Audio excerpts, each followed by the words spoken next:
Hi everybody, it's Song here. So this will be the part 3 of this tag process video, and it will be the last part. So right now I'm just placing around the embellishment and to see where I want them to be placed, because sometimes when I'm crafting I feel like one embellishment can go to a different spot, so I have to play around and see where I want it to go. And the thing I'm placing into my flower cluster right now is the flower wire I was talking about.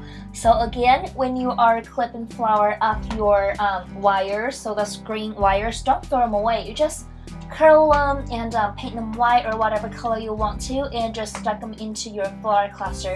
I like that kind of viney look to my flower, and that's why I always use the Prima flower vine.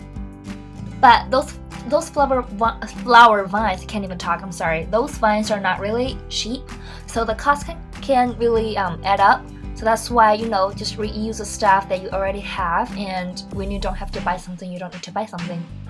And yeah, now you see I made my decision to place a 48 and the trim on top of this tag instead of at the bottom, and I think it looks better when I put it on the top, because if I don't do it, it will look too bottom heavy. And now I'm starting to add more color to this tag. As you can see, I'm using those pretty white, yellow and blue color. And these two colors are what I used before when I was laying down the background layers. And now I'm using my makeup sponge and dab some orange color paint all over my tag.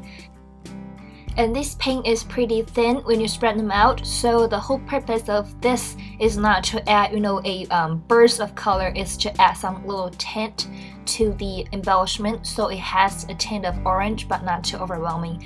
And this paint I'm using right now is thicker, so it will add a lot more color to it than a thinner paint.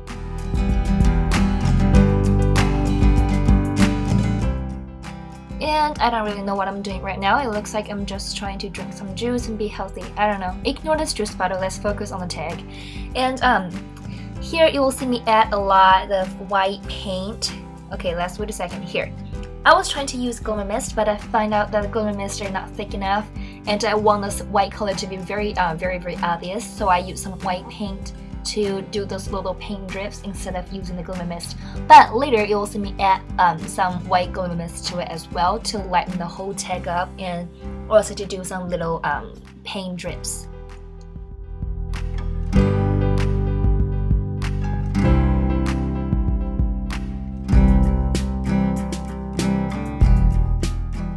Am I talking too fast? I know I'm talking too fast, but I'm sorry about that. I was trying to pack as much information as I can as this video playing along.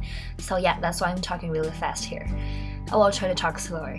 And I'm using some white paint to squeeze in between the cute little windows. And again, this window is available from Sapcrafters, and I really love this window. I think when you buy it, you can get 5 different sizes. I'm not sure. It might be more, it might be 6, it might be 4. I don't remember, but you'll get a lot, that's what I mean.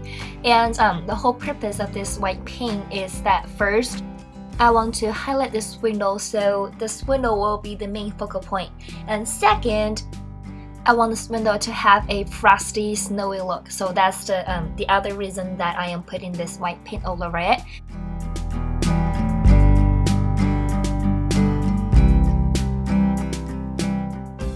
And now I'm just using a pink Glimmer Mist to add some pop of color to this tag, because I think this tag is too cold and too boring color-wise, so I just like to add more warm and fresh color to it.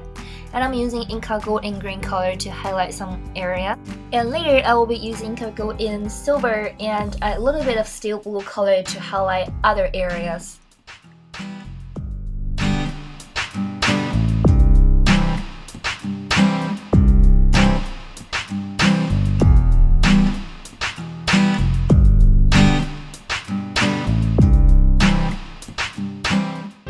And because I want to add some pop of color, I'm continuing just spraying on some vibrant color, and I am going to color those butterflies in pink color just to make it consistent with the pink spray I just did on my tag. And later I'll add more pink spray to the tag, and you will see it will have some puddles of pink color, which I think is really cool. It has a beautiful watercolor effect. I just love it.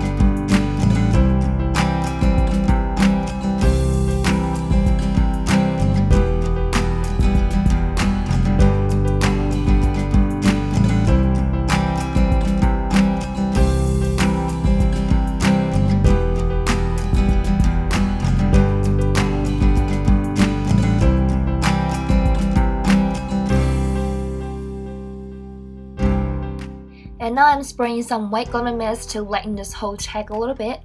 And then I'm using this pink color again to add a lot, not a lot, but to add some more pop of color to this tag. And you can see that I'm really pulling the pink color in some areas just to make it highlighted, to make it more fun, you know, and to make it consistent with the butterflies on the tag.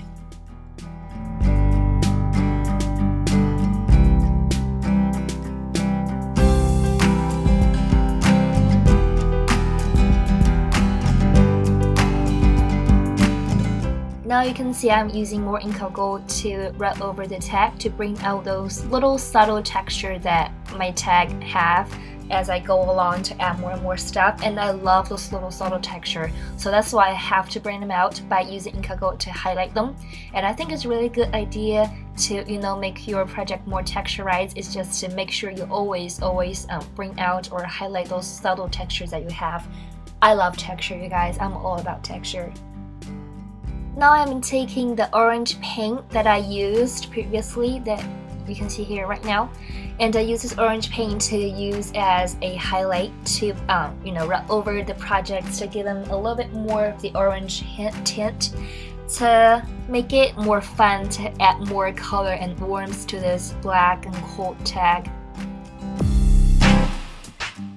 And remember, I said I'm going to add more glimmer mist, white color glimmer mist paint drops. Here's what I'm doing.